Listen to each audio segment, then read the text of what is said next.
Hey guys, welcome back. It is your favorite Gimp of the Limp, and I'm here with Storm of Steel, JU87 Stuka. This is set in the Eastern Front, and it is by Compass Games. Now, this actually was sent to me, but it was not sent to me by Compass Games. Naughty, naughty Compass. This was actually sent to me by a friend of mine, a subscriber to the channel named Kevin. Definitely appreciate you sending it my direction. He did not have need for it, but thought I might like it since I had just covered JU87 Stuka Ace by Lock and Load Publishing. So, similar game, similar goals, controlling a Stuka, you know, the whole nine. So I definitely appreciate him sending this my way.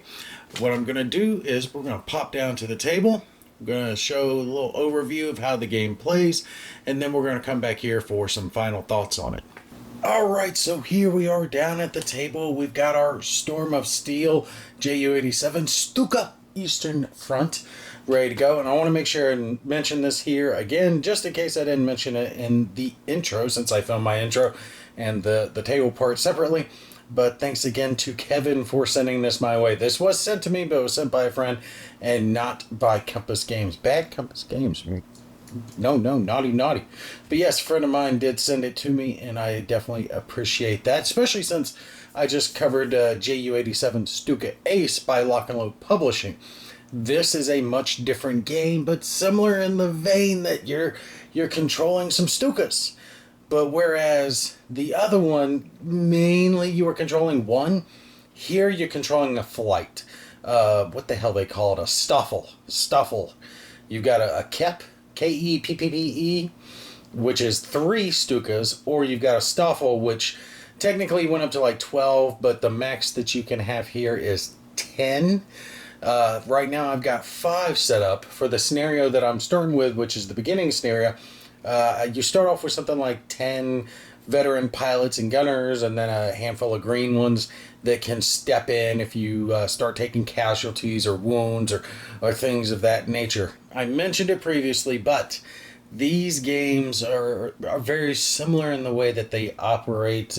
I've mentioned it so many times before, but if you've played one of the games in the genre, the solo only, control a item and follow the charts to see what happens. So B-17, Queen of the Sky, Silent Victory, The Hunters, American Tank Ace, which beautiful. American Tank Ace is still my favorite out of all of them. You'll know right off the bat, if you've played any of those before, whether or not this one is going to appeal to you or not.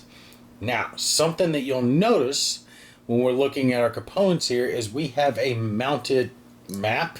It's not really a map because the map is like this little part right over here, kind of. They've gone different. They have a mounted board, and whereas previously you might have a handful of player aids, so a player aid that controlled your aircraft over here, and a player aid that had this piece, and a player aid that had this piece, they've put it all on a mounted map, which I actually gotta say, I was debating, do I like this or do I not like this? And I think I like this. And the reason I do is because the games all took roughly this amount of space anyway. You would have the player aid that had your charts, you would have the player aid that controlled your location, the player aid that controlled your whatever it was, your tank, your plane, your submarine, and then maybe another player aid with other information on it. Instead of having all those spread across the board, now you just have a board. So it does make it easier to keep track of things and to play out your game. Especially this little section up here. Much of the player aids is actually located also here on the board. So you can get through the majority of a mission without having to reference the player aid. It gives you the ability to stay focused where the game is. I like that. I think that's a nice improvement. You're going to use this much space roughly anyway. Yes, it takes a little bit more than just using the player aids themselves, but I think this gives a neater, cleaner look when you have the game set up. You've got most of it all right here, and it's easy to keep track of. You don't have a bunch of other stuff you have to organize to have it just right. So what we're going to do real quick is I'm going to zoom down to each part of the board, show you what's going on there, and then we'll give a little example of play. All right, this section here, like I said, is the majority of our tables. It's not all of them, but it's most of what you need to keep track of. We have things like our visibility, anti-air, if it's light, heavy, medium, what type of ordnance we're using, the damage chart, the being intercepted chart, ordnance, the modifiers that you're going to need for that. All of that is located here, but like I said, it is also located on player aids. So as you see here, we got chart C1, and right here is chart C1. Now, not all of it is there. We still have to come here for stress or bailing out or landing table, stuff like that. But that's the thing. Well, no, barrel out's actually here. But you're not going to need all of this all the time. You're going to use most of these occasionally. These, the ones they have located here, you're going to use more often. The fighter intercept table, for example, you're going to use each time you change a zone. Potential damage to your aircraft anytime you get attacked by AA or enemy fighters or things like that, you're going to be rolling here. So they put the stuff that you're going to need the most here. I think that's nice. That helps streamline things, but you still got your player aids you can reference anytime you need. And actually, there's not really that much. There's 2 player aids. One is front and back, and one is single-sided. So A, B, and C as far as the charts go. And besides that, we have one other how to play, and this is pretty much just a sequence of play. Start here, work your way down, and you'll complete your missions. Now, something I want to mention here while I'm mentioning the missions, and this has to do with the components, is the fact that you are going to select your targets on a random roll, just like you would always do. So table A1 here, and this has all these different types of targets you can go after. HQs, airfields, troops, armor, especially later on when you get into Kursk, that's all armor pretty much, and some maritime stuff as well. Really cool. All right, great. But here's the thing. In this game, you're going to have a lot of attacking targets, and based on their size, you're going to get certain point values. So large, medium, small, and then, ships, armor, that type of crap. There is no identifying the targets as being large, medium, or small, except for one single place. I read the rules. I poured over the player aids. I could not find it for the life of me. And I was actually getting ready to contact Compass Games and be like, where the hell does it say what size the target is? Because if I don't know what chart to roll on. It is on the little mission counters. So you see here's troops, and it has that little M right there. That's the only place that it is located where it tells you the size, small, medium, or large. And they really needed to have that somewhere else. They could have put it here on this player aid, have the item listed, and then a L, an M, an S, whatever, next to it, just to have another place for that information to be. Because I thought, hey, maybe it's on the counters, but I looked on the back of the counters. Because for the pilots, their skill levels, if they have certain bonuses based on their skill levels, it's here on the back of the counter, right? Bailout, they get a modifier. Yay, great. But it wasn't on the back of the counter. It was on the front of the counter, but it was a very small icon. And nowhere in the rulebook that I could find says that, hey, the mission counters tell you what the size is. Yes, I think you can find it, but it's one of those like ease of play things that really you couldn't just put the letter here, because I wasted probably 20 minutes trying to find like where the hell is it? How do I know if they're large, medium, or small? I cannot find it anywhere. There's nothing in the rule book. There's nothing on the charts here. It's not on the back of the counter. Nope, tiny little circle right there in the front of the counter that I missed the first 2 times I looked at the counters until I finally stumbled upon it. That's a big negative for me. I'm sure I can't be the only one that missed it. Yes, it's easy enough to find, but it's like seriously, just put it on the charts too. All right, here we're looking at part of our stuffle. Each one of them has a number at the top. All right, so 1, 2, 3, 4, and so on down the line. And you're going to have counters for each 1 through 10. You'll put as many counters in here as you are flying. My little example mission, I'm going to use 5 planes. If you have to have at least 3 for most missions. There's certain little things, but you can fly up to 10 of these aircraft, and each one is going to have a card, which is very nice. I like how they did this. You've got these cards for the aircraft, and it has everything listed down on the aircraft. The pilot's experience, all the different parts of the aircraft that can be damaged, tail, engine, all that other good stuff. And for these JU87Gs, they've got the 37mm cannon, so they're located here as well. One little addendum to that is they have this. All right. This is the counter sheet, the second one that came with the game, and this is actually supposed to be a half sheet, so you get double counters. You only need one side of this. These are all the pilots that you can put there. And honestly, I just kind of think that it's, I don't know, it's thematic. There's real no gameplay bonus to this. As you can see, there's no stats on the guys on the back of them. And you're just basically putting down like the guys on there. I'm leaving those out because it's just one little extra thing of counters that I have to pull out. And I'm just putting the actual pilot counter itself, veteran or gunner, whoever, right here to constitute. And I can keep track of that on my wounded thing. I'll show you that here in just a sec. And if you want it, it's there.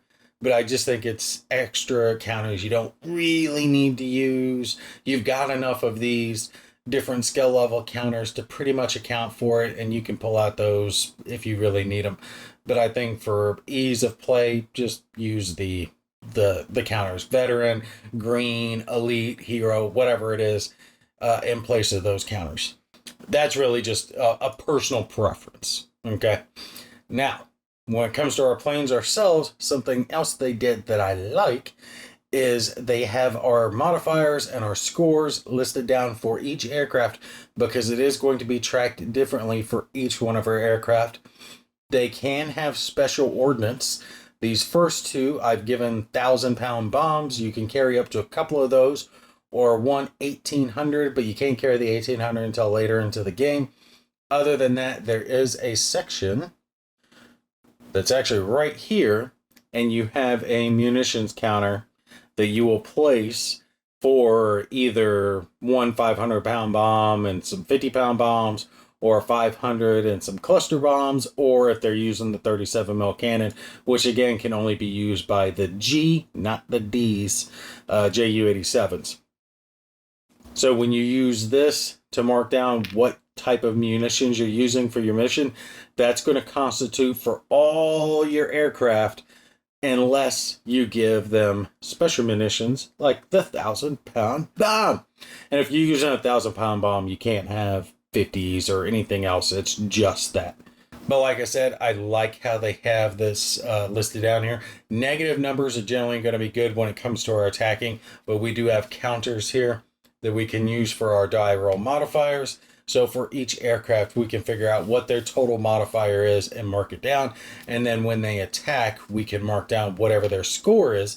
And for your mission, your score is going to be the total of all your aircraft that attacked divided by the number of aircraft that you have. But that includes any that you get shot down. So let's say my 5 aircraft attack, but number 2 here gets wiped out, right? So he doesn't get to attack. I would add the totals from the 4 that actually did attack, right? But I would still divide that by 5 to get my total score for the mission. You still count those that get shot down, even though they don't get to attack. Now, way over here on the right side, this is basically your crew and aircraft management area. This is where you're going to keep track of pilot stress, or if aircraft have been damaged and they need to be repaired or replaced, things like that. Your wounded pilots and gunners, they're going to be kept track of here. There are other counters that you can use as well to represent those damaged aircraft. So for example, if we've got aircraft that were destroyed or damaged, that's where these counters are going to come into play. And depending on certain roles, certain modifiers, the counters will be placed here, and each mission afterwards, this will tick down until you can get that aircraft back. Same thing goes for your pilots and crew here. Like I said, you will have a number of gunners and pilots, and I just stacked some up here to represent the extra ones that I had. I didn't grab the green ones. I'm not planning on using them. All veteran pilots are going to be coming out. But if you end up getting replacements, because some of these guys died, those replacements will be green. So they'll have to level up through flying missions. Yeah, starting off on this Eastern Front, 1941, we have a fair amount of skilled Stuka pilots, Stuka gunners. So we're getting to start with a whole stuffle of veteran pilots and gunners. That's why I've got extra counters here to represent those extra guys that I can have. Like I said, I could fly a mission with 10 aircraft all going if I wanted to, but I'm holding back 5 gunners and pilots and 5 aircraft to use later, just in case I take any damage. And again, there are extra aircraft cards. So there's up to 10 of these, and I believe 6 total of the Gs that you can fly. For the game, we come with our basic 2d6 in white, 1d6 in a color die, and a d10 to use for all our different roles. And then up here on the upper right section of the map, or the board rather, not the total map, is our map-ish. These are the zones we're going to fly through. You have your aircraft, your airfield here, and then you'll move your little stuff along, just depending on how far out your mission is. You might get lucky and it might be close, or it might be at the extent of its range. This is the farthest range that the Stukas can fly. So you'll fly 6 zones out, and then you fly 6 zones back. Obviously, the farther you fly, the more likely it is you're going to encounter enemy fighters, because you will be checking for those every time you change the zone, except for the airfield, obviously, and then whatever target zone you're in.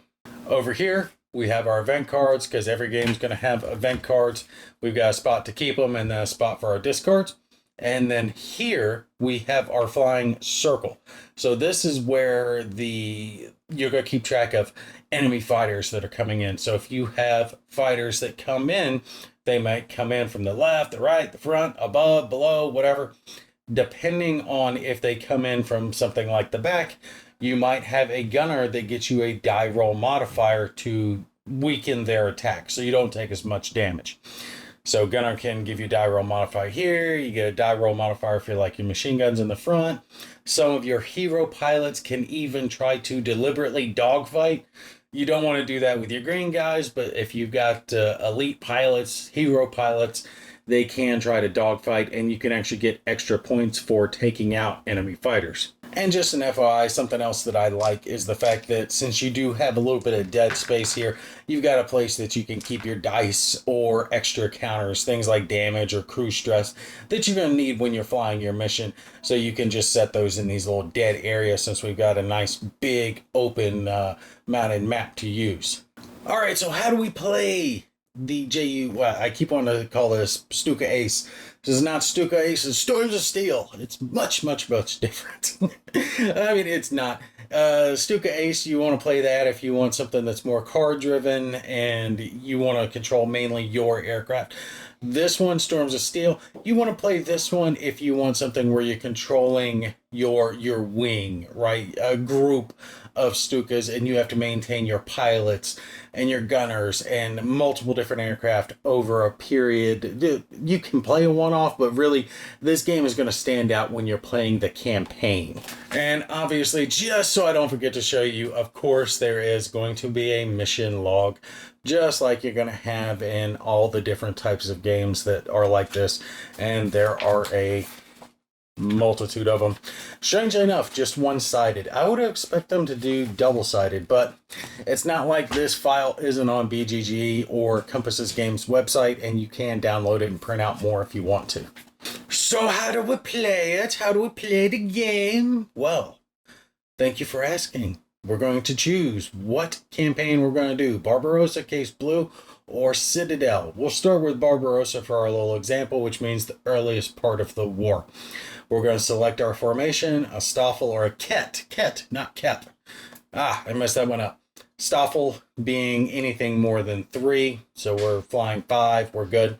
And then we will roll for our mission to see what we are going to get. So for our mission, since we're here, we're at the very beginning of it, we will roll 2d6s, and we will determine that way what we're going to roll. Obviously, with a 2d6 roll, you're going to more likely hit here in the middle than the extremes. And you can choose for your campaign to either do a regular or a short, and that will tell you how many missions that you have to fly. Doesn't really matter for us. We're not going to play through 14 or 18 missions. We're just going to do one on camera. But keep that in mind. You can choose how many missions you want to fly to a point.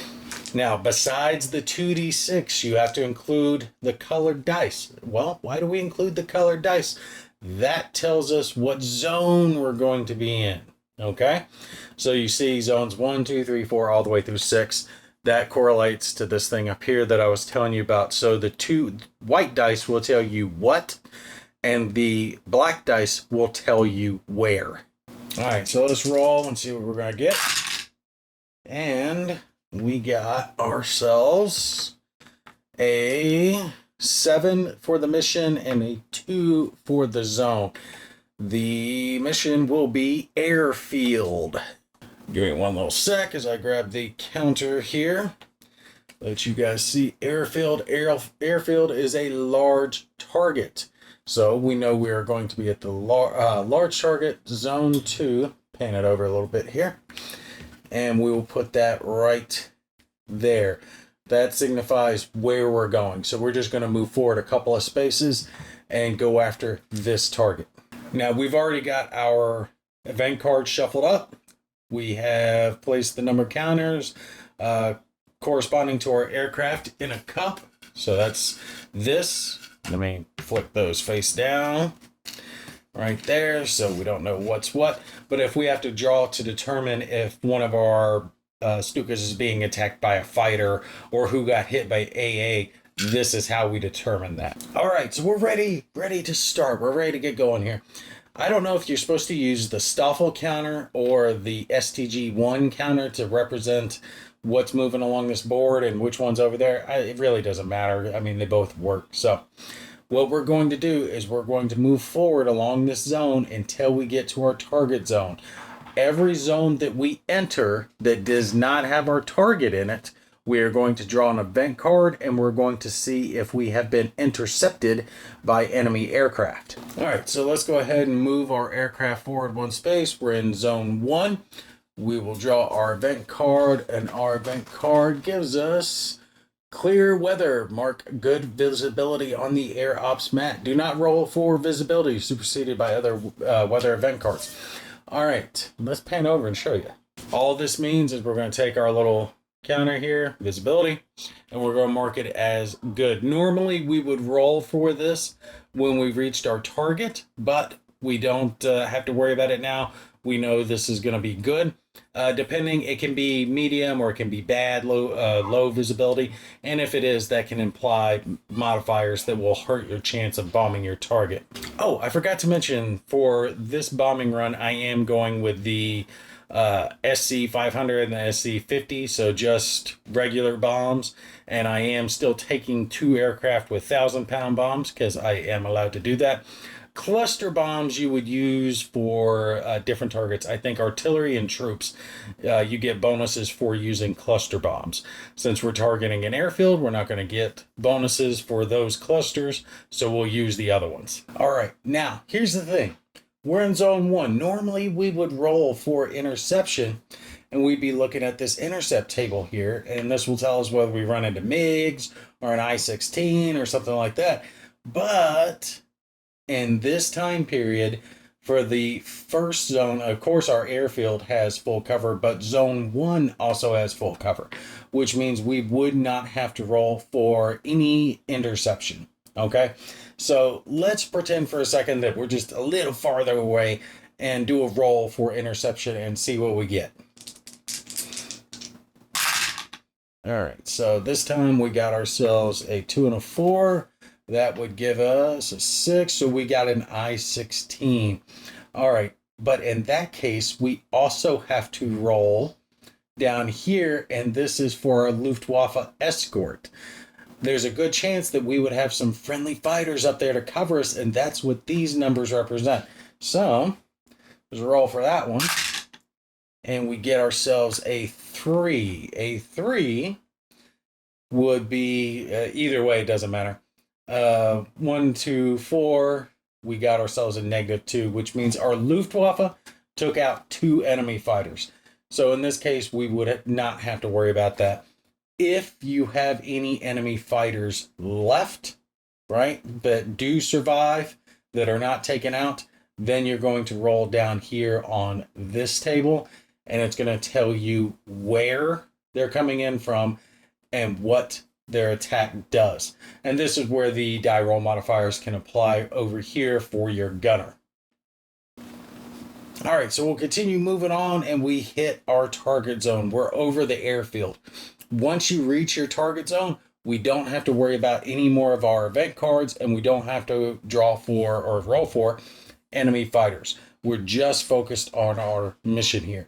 Normally, we would roll for our weather to see if we had good visibility or not. We already got an event card that gave us clear weather, so we don't have to worry about that. That means we just have to roll to see what the anti-aircraft fire is going to be like. It'll either be light, medium, or heavy.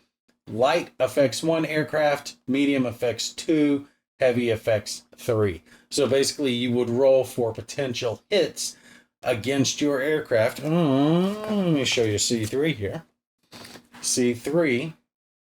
Again, you're going to roll a D10 here and a D6. So the D10 will tell you what, and the D6 will tell you, the amount of damage that is done, depending. So we'll roll our D10, and we got lucky. We got ourselves not a 9, a 1. So we got ourselves a 1. That is no effect for the anti-aircraft fire. So we don't have to worry about rolling for any potential damage for our aircraft, and we can proceed directly to bombing the living snot out of them. All right, so I've panned over here to our aircraft because this is where we're going to keep track of all our different die roll modifiers, because we have a nice little chart, and again, it's up here on the board as well. I'm using the handheld just so I can show you on camera. Ordnance available and the die roll modifier, and it's going to depend on the size, okay? We've got 2,000-pound bombs against a large target. That's a -3. And remember, here, a low number is good, okay? Because you see, the low numbers get you the bigger scores over here where we're doing our damage. So our first 2 aircraft, we can bump down to a -3. Now, you can have other modifiers that will come into play if your pilot's stressed or green or things like that, but we don't have any of those that are coming into effect right now. And just to show you real quick, you see here on our stress, crew stress effect, it can give you, it looks like a positive modifier, like a good thing, but it's not. The higher the stress can make it harder for them to bomb. So first 2 a -3, and I believe it's -1 for the bombs I chose for a large target. Yeah, it's the best I could get. The cluster munitions don't do well against them. They only do well against the troops and artillery. If you have them, which are medium targets, you get that -2 modifier. But the rest of my aircraft will all get a -1, which is a good thing. All right, good thing. Now we simply roll a D10 and consult this little chart. There are other things you can do. The Rudel gamble, which is basically the pilot coming in and dropping it lower, but that risk crashing and killing or destroying the aircraft and killing the crew. We're not going to do that. We're just going to do a basic bombing run. Alright, so what I'm going to do is I'm going to fast forward through this because I got to roll through 5 aircraft and determine what their score is. So I'm going to roll it real quick, mark their score, and then we'll figure out how the mission did.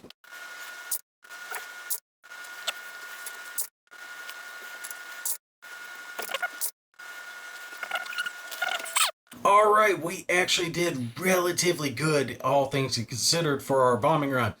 Our first one, our flight leader, that's me right over here, Gimpy, got 100, got a perfect score over there.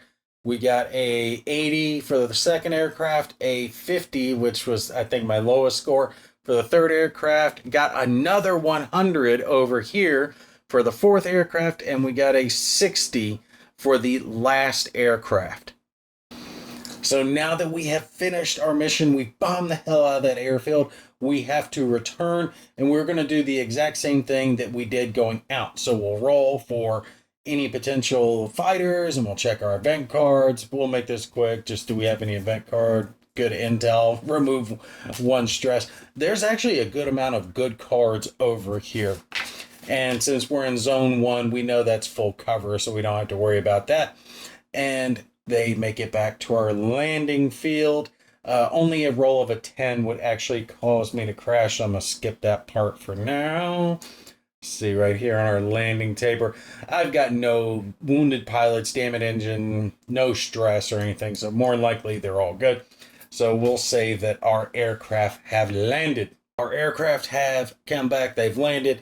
The way you actually figure your score for your mission is, like I told you before, you add up all your individual scores and you divide it by the number of aircraft, which is 200, 250, that's roughly 400, so it was about 80.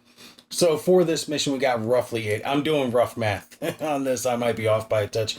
We'll say the mission got about 80 points, right? That would be your total for the mission for all your aircraft combined. And that would be logged onto your mission chart.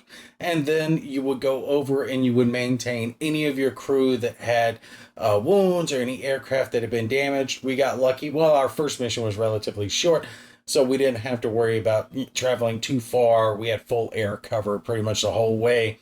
So not a whole lot of fighters to worry about, not a whole lot of damage to suffer. And we got lucky on our AA table as well. So nothing really to fix at this point.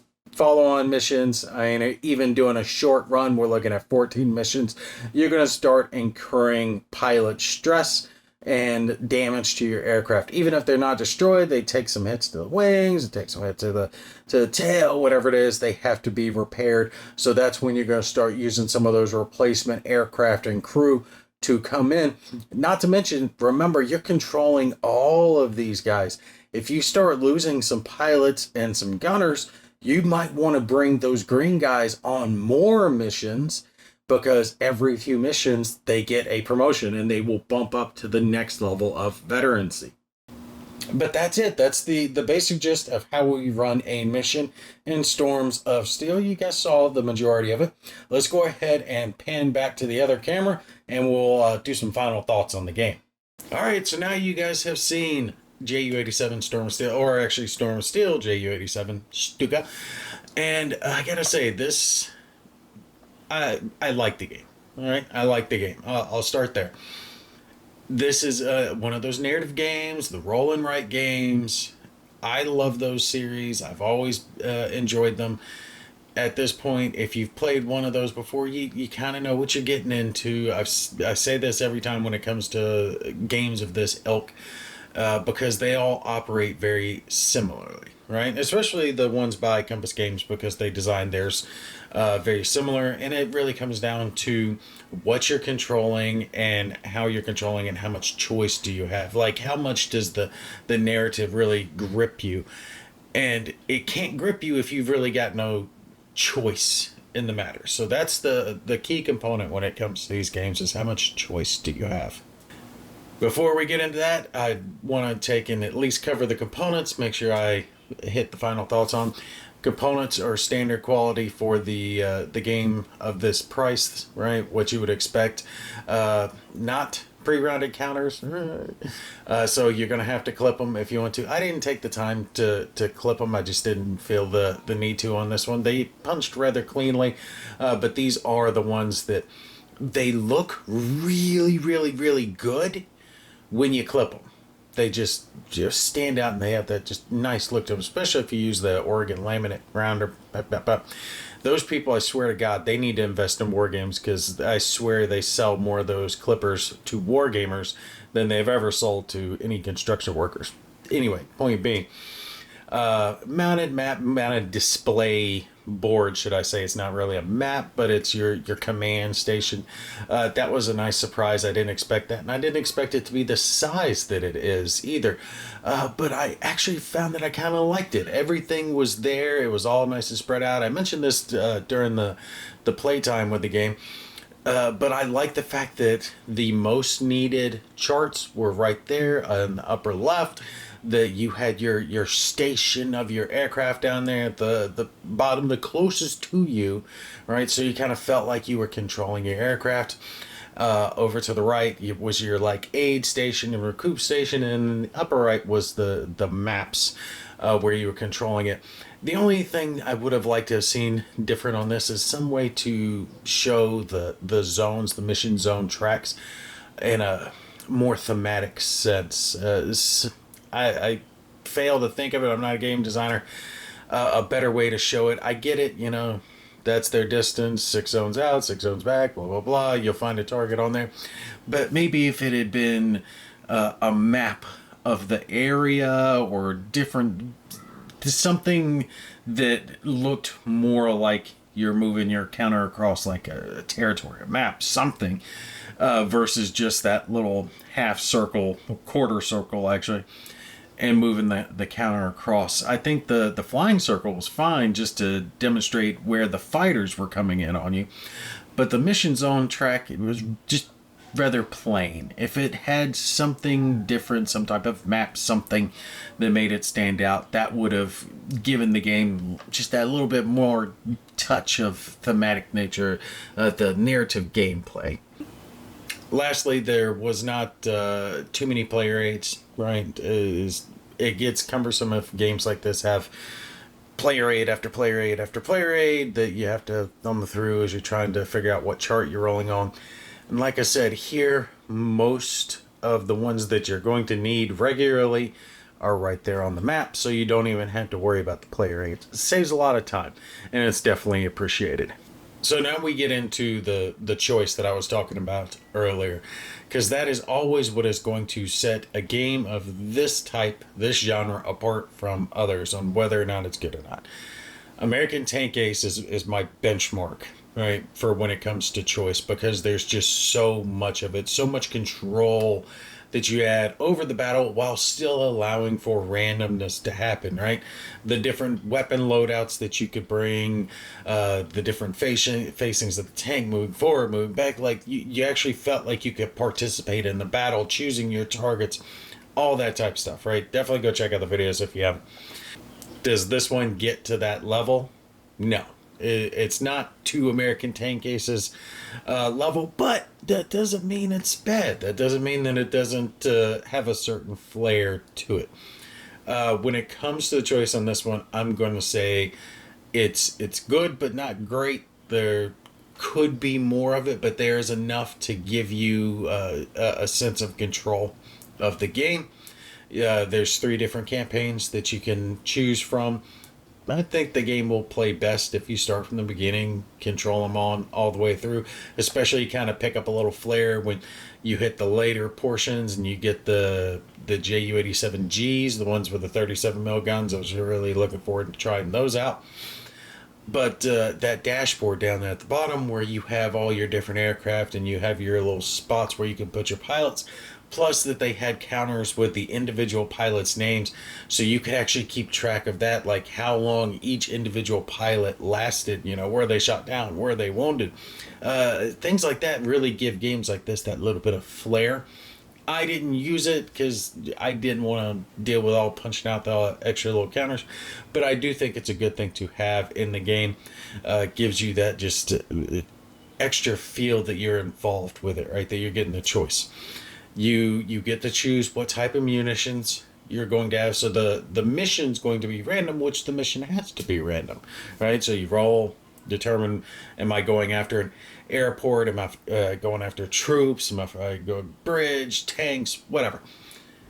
Again, I mentioned that in there, but they should have had it somewhere on the chart, not just on the counters, whether they were small, medium, or large, because it took me forever to find that. It wasn't mentioned anywhere in the rule book. That would have been hey, it's on the counter if they're small, medium, or large. Because sometimes when you're looking at it, it can be right there in front of you and you're just not seeing it, right? You're looking at it and you just see, okay, airport. And I just could not see that, large on that thing. I was like, I got to figure out how to do this. So you're assigned your mission, but from that point you get to choose what type of munition you're going to use. If you're going to use any special munitions like the 1,000 or the 1,800-pound bomb. So there was some difference between the aircraft, right? My first two were loaded up with 1,000-pound bombs. My others, I think I had 500 and some 50s on there. So you do have the choice of what munitions you're going to use, but in a way you're kind of limited, because yes, you can choose whatever munitions you're going to use, but there's going to be a best munition to use depending on the type of target that you're going to go after, and you really have no reason to use a different munition than what's best for your target. But especially the choice came into play when it came to your Stoffel or your Ket. How many aircraft, what pilots, who's flying, and that really is going to expand out. It's limited in scope as you start out, but as you go on with your campaign and some of your pilots are wounded or some are promoted, now you've got an array of veteran and elite and hero and green pilots. You got to choose, well, this mission's kind of tough. Maybe I send my hero guy. Well, maybe I don't want to risk my hero pilot. Maybe I send the green guys because they're more expendable. But you got to send the green guys on more missions because that's the only way they can stop being green. Get some missions under their belt so they can promote up to veteran and not have those negative modifiers applying to them. So that's really where a lot of your choice is going to come from in this game, is what aircraft are flying, what pilots and gunners are flying, and how many aircraft you're flying. You can have up to 10. That first example mission I showed you guys, I only took 5. It was more than enough to accomplish the mission. So there's a lot of leeway in there. Now later on in the campaign, you can drop it as low as 3 for the JU87Gs. When you're doing the 37 mil, you're doing like tank hunting missions for the Battle of Kursk, I believe it is. But that's going to be your key moment of choice is controlling your Stoffel, your Ket, whatever, your squadron of Luftwaffe Stuka pilots. Considering what the game's based on, and that's the most amount of choice that you have, I think they nailed it on that one. That's really where your choice needed to be, was everything to do with your pilots, your aircraft, your munitions, all that good stuff. And again, that large display map really gave me the feel that I was, kind of helming it, right? I was at the helm of my squadron and I had to make my choices on what was going to happen, who was going to fly, who was going to die, all that good stuff. The only thing that would have just improved it that little bit is the mission zone track. I think that that quarter circle is just too plain.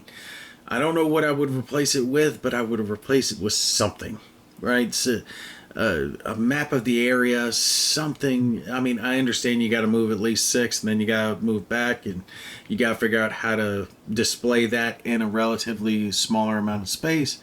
I get the limitations, but the quarter circle just is too plain to me. I wanted to see something more there. But at the end of the day, would I recommend Storm of Steel? Yeah, I would recommend Storm of Steel, especially if you're looking for something different. You should already know whether or not you like these roll and write narrative style games. They're all played solitaire. It's something that you can play over an extended period of time, do your campaign, right? If you enjoy those, and you're looking for something that's, Stuka aircraft based, yeah, absolutely, definitely worth giving it a shot. You've got now a couple of choices. You've got one from Lock and Load. You've got this one now from Compass Games. Lock and Load is more focused towards your individual aircraft and performing the mission and making smart choices with your cards.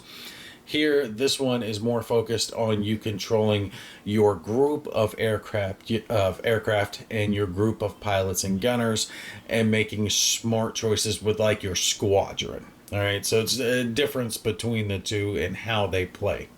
But all right, that's going to be it for me. I hope you guys enjoyed this one, and thanks again to Kevin for sending it to me. I definitely appreciate it. All right, you guys take care, and I'll catch you in the next one.